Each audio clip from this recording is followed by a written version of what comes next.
So hello everyone, good morning. Hare Krishna. This is Sanskriti Mishra from Spider Software Mumbai Head Office. तो आज का मेरा topic है identifying outperforming stocks with the RSC. Okay, so let's start the webinar. So today we will cover what is RSC, यानी कि RSC क्या होता है, types of RSC, RSC के types हम लोग देखेंगे, फॉर्मूला देखेंगे, इंटरप्रिटेशन जानेंगे एंड इसको हम स्पाइडर सॉफ्टवेयर में यूज कैसे कर सकते हैं ये हम देखेंगे. ओके, सो मैं एक पोल लॉन्च करूंगी कि आप लोगों ने कभी आरएससी यूज किया है या फिर करते हो या नहीं. सो प्लीज वोट करिए. Okay, so most of the लोगों ने यूज नहीं किया हुआ है आरएससी, तो आज मैं बताऊंगी आरएससी क्या होता है, आप इसको किस तरीके से यूज कर सकते हैं, इसका फॉर्मूला क्या होता है, इसको हम लोग कैसे इंटरप्रिटेशन इसका देख सकते हैं, ये सारी चीजें आज मैं कवर करूंगी. ओके, सो सबसे पहले आता है मेरा व्हाट इज आरएससी. आरएससी क्या होता है?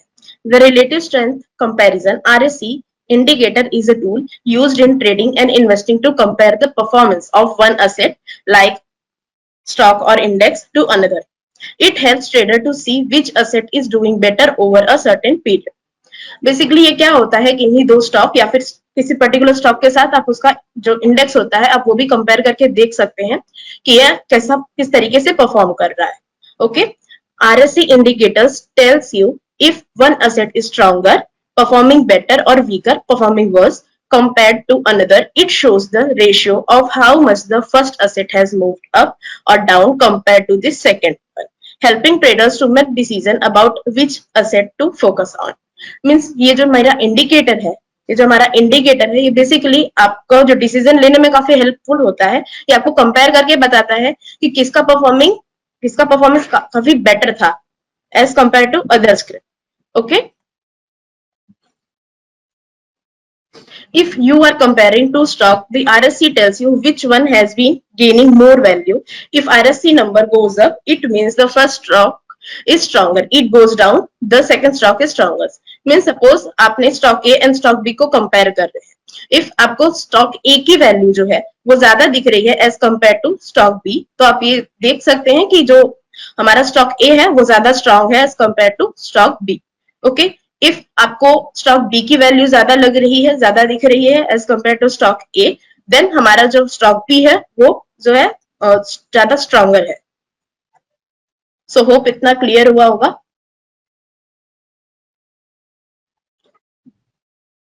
फिर नेक्स्ट है मेरा टाइप्स ऑफ आरएससी. अभी आरएससी के यहाँ पे दो टाइप्स हैं, RSC bar and RSC date. So RSC bar क्या होता है? आप किन्हीं कोई जो सर्टेन पीरियड है आपका, यानी कि सपोज अगर आप डेली की कैंडल को प्रेफर कर रहे हो और आपको चाहिए कि ये लास्ट 100 बार्स को कंपेयर करिए, ये लास्ट 100 बार्स में कौन सा स्टॉक जो है वो ज्यादा अच्छे से परफॉर्म कर रहा था, तो उसके लिए हम आरएससी विथ बार का यूज करते हैं. अभी सपोज यहाँ पे सेकेंड टाइप है मेरा RSC with date. RSC with date का क्या मतलब है? ये बेसिकली एक डेट सिलेक्ट करना होता है, वो कोई भी आपका रेंज हो सकता है. सपोज आप लास्ट 3 महीने से कंपैरिजन देखना चाहते हैं तो आप ले सकते हैं, वो पर्टिकुलर डेट को सिलेक्ट कर सकते हैं. उस सिलेक्टेड डेट से लेकर के अब तक के दोनों स्टॉक्स के बीच में कौन इसमें मोमेंटम ज्यादा है, कौन पॉजिटिव वैल्यू है, किसका कंपैरिजन ज्यादा दिख रहा है एज कंपेयर टू दूसरी स्क्रिप्ट्स. इस तरीके से आप फाइंड कर सकते हैं RSC with date.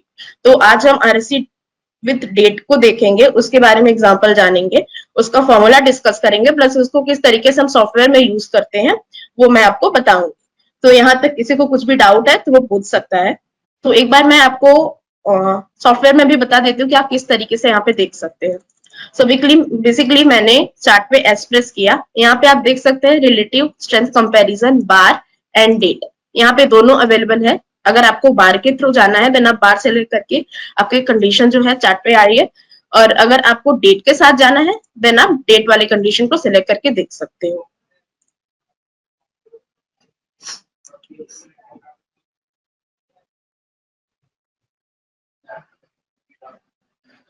Pankaj sir ने पूछा है is it for intraday only. नहीं सर, ये मैंने जैसे कि बोला कि आप किसी भी मंथ का टाइम पीरियड सेलेक्ट कर सकते हो. इनफैक्ट अगर आपको ऐसा चाहिए कि जिस दिन से कोई पर्टिकुलर स्टॉक लिस्ट हुआ है उस दिन से लेकर के अब तक की उसकी परफॉर्मेंस कैसी है, तो आप उसको भी कंपैरिजन कर सकते हो.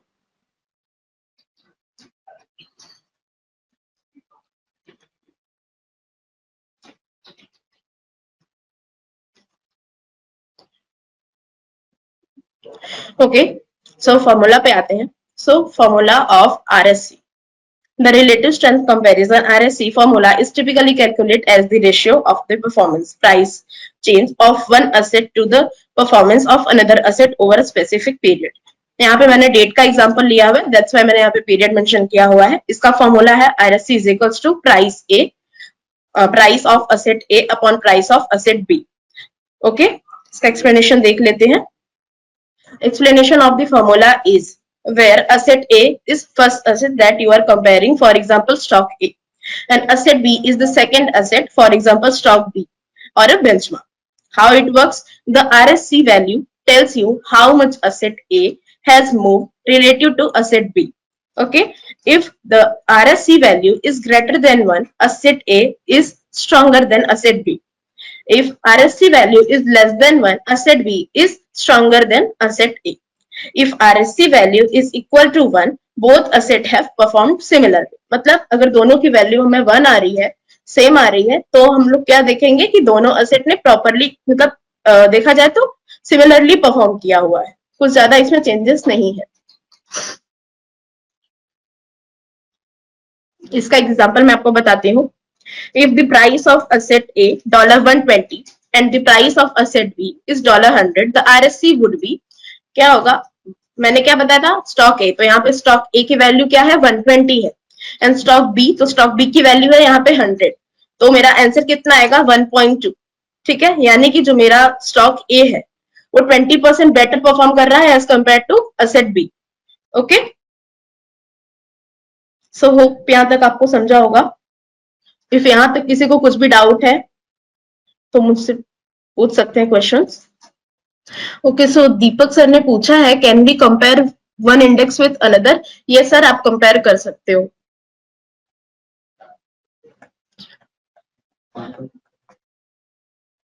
सो बेसिकली मैं एक पोल और लॉन्च करूंगी कि जो हमारा करेक्ट इंटरप्रिटेशन है वो क्या होगा. ओके, सो प्लीज सभी वोट करिए. पोल लॉन्च हो चुका है. मैं सभी से रिक्वेस्ट करूंगी कि सभी वोट करें. Okay, so most of the लोगों ने करेक्ट आंसर किया है. जो हम यहाँ पे वैल्यू ले रहे हैं वो 1 रहेगा. सो बेसिकली अभी मैं इंटरप्रिटेशन आपको एक्सप्लेन करने वाली हूँ. तो यहाँ पे लिया हुआ है RSC value is greater than 1. इसका मतलब है आउटफॉर्म्स. When the RSC value is greater than 1, the first asset, asset A, is stronger than the second asset, asset B. यानी कि अगर जो आपका आंसर आया है, जो मैंने हम लोगों ने भी देखा था ऊपर, मेरा आंसर कितना आया था? 1.2 आया था. मीन्स वो ग्रेटर देन 1 है, तो वो क्या है? आउट परफॉर्मिंग स्टॉक है. Okay, this mean that asset is outperforming asset B over the period you are analyzing. जैसे कि मैंने आपको बताया, यानी कि मेरा जो asset है वो आउट परफॉर्मिंग है as compared to asset B. Okay, example, if RSC is 1.2, this means asset A has gained 20% more than asset B over the given time period. यानी कि जो भी टाइम पीरियड आपने सेलेक्ट किया है, अगर उसकी वैल्यू 1% से ज्यादा आती है, जैसे कि यहाँ पे 1.2 का एग्जांपल लिया है मैंने, तो इसका मतलब क्या होता है कि जो मेरा असेट ए है वो भी outperforming stock. Okay, next है RSC value is less than 1.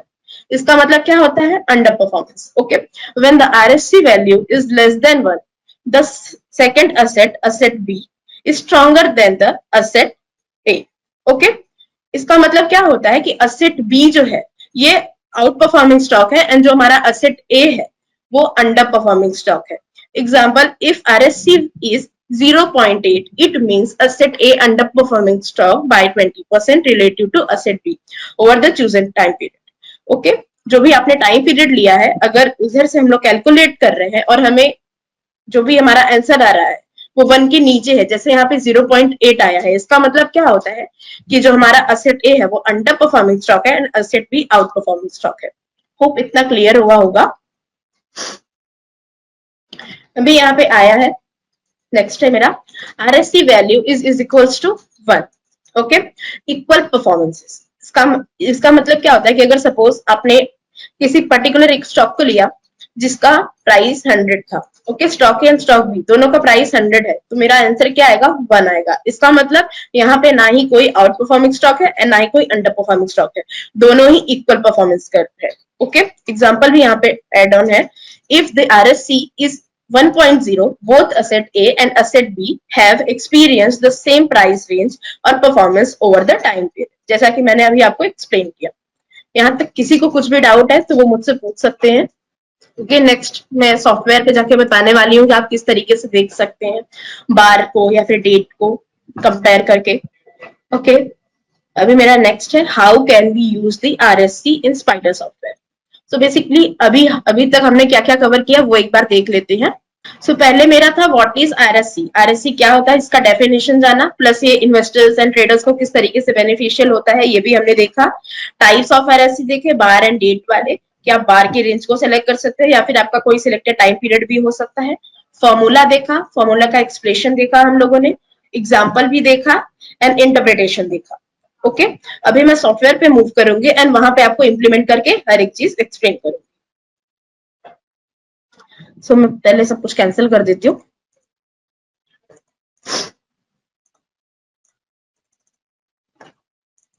अभी सिंपली चार्ट पे आपको एस प्रेस करना है, तो जैसे आप एस प्रेस करेंगे आपको दिख जाएगा relative strength comparison bar and date. अगर आप बार के थ्रू जाना है तो यहाँ पे बार को सिलेक्ट कर लीजिए, पैरामीटर्स में जाकर के एक्सचेंज में, तो बेसिकली आप जिस भी एक्सचेंज को फॉलो कर रहे हो, तो अगर मैं निफ्टी को फॉलो कर रही हूँ, एनएससी को फॉलो कर रही हूँ, तो मैं यहाँ पे एन लिखूंगी। जिस भी पर्टिकुलर इंडेक्स से या फिर स्टॉक से आप कंपेयर करना चाहते हैं उसको आप यहाँ पे सिलेक्ट कर लीजिए। यहाँ पे देखिए बार में बार का रेंज गिवन, तो अगर आपको 100 बार नहीं 50 बार से कंपेयर करना है तो आप यहाँ पे 50 ऐड कर सकते हो एंड यहाँ पे ऐड कर दीजिए, तो ये आपका बेसिकली ऐड हो जाएगा। ओके, इफ आप डेट वाइज जाना चाहते हो तो मैं यहाँ पे गई relative strength comparison date.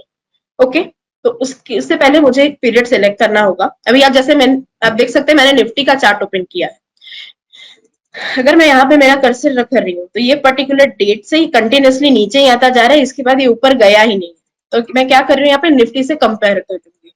Okay, तो ये मेरा किस डेट का कैंडल है, ये 27/9/24 का कैंडल है, जब भी ये पर्टिकुलर जो हमारा एक्सचेंज है वो ऑल टाइम हाई पे चल रहा था। ओके, तो मैंने 27/9/24 को यहाँ पे सिलेक्ट करा, तो मैंने एस प्रेस किया, comparison strength relative comparison date लिया मैंने, पैरामीटर में गई, यहाँ पे एन सिलेक्ट कर लिया बिकॉज हम एनएससी को फॉलो कर रहे हैं। सिलेक्ट में जाके मैं निफ्टी का चार्ट लूंगी। सो ये निफ्टी का चार्ट मेरा यहाँ पे लोड हो गया। ओके, अभी यहाँ पे डेट में देखिए, डेट में यहाँ पे 1990 की डेट पड़ी हुई है, तो मुझे किस डेट से कंपैरिजन करना था, 27 से, तो मैंने यहाँ पे 27 सितंबर 2024 मैंने ऐड कर लिया। अभी मैं इसको ऐड कर देती हूँ, तो बेसिकली हमारा ऐड हो चुका है। अभी अगर आपका कोई पर्टिकुलर ग्रुप है जिसको आप फॉलो करते हो, आप उसके साथ कंपेयर करना चाहते हो, तो स्टॉक पे बस जी प्रेस करिए। ओके, अभी मैं यहाँ पे जो है एक एक्सचेंज डिफाइंड निफ्टी 50 लेती हूँ, इसके साथ मैं कंपेयर करती हूँ। ओके, अभी मैं इस पर्टिकुलर अदानी एंटरप्राइजेस के साथ मैं ओवरऑल निफ्टी को जो है यहाँ पे कंपेयर कर रही हूँ। भी आप डाउन एरो की के हेल्प से यहाँ पे आपका कंपैरिजन देख सकते हो, आप ओवरऑल ग्रुप को रन कर सकते हो। इफ आपको कुछ भी डाउट हो तो यहाँ पे स्क्रीन पे आपको कॉन्टैक्ट नंबर दिख रहा है हमारे सपोर्ट के लैंडलाइन का 02235018383। आप हमें इस पे कनेक्ट कर सकते हो। व्हाट्सएप नंबर भी गिवन है, आप हमें व्हाट्सएप भी कर सकते हो, हमें मेल भी लिख के भेज सकते हो।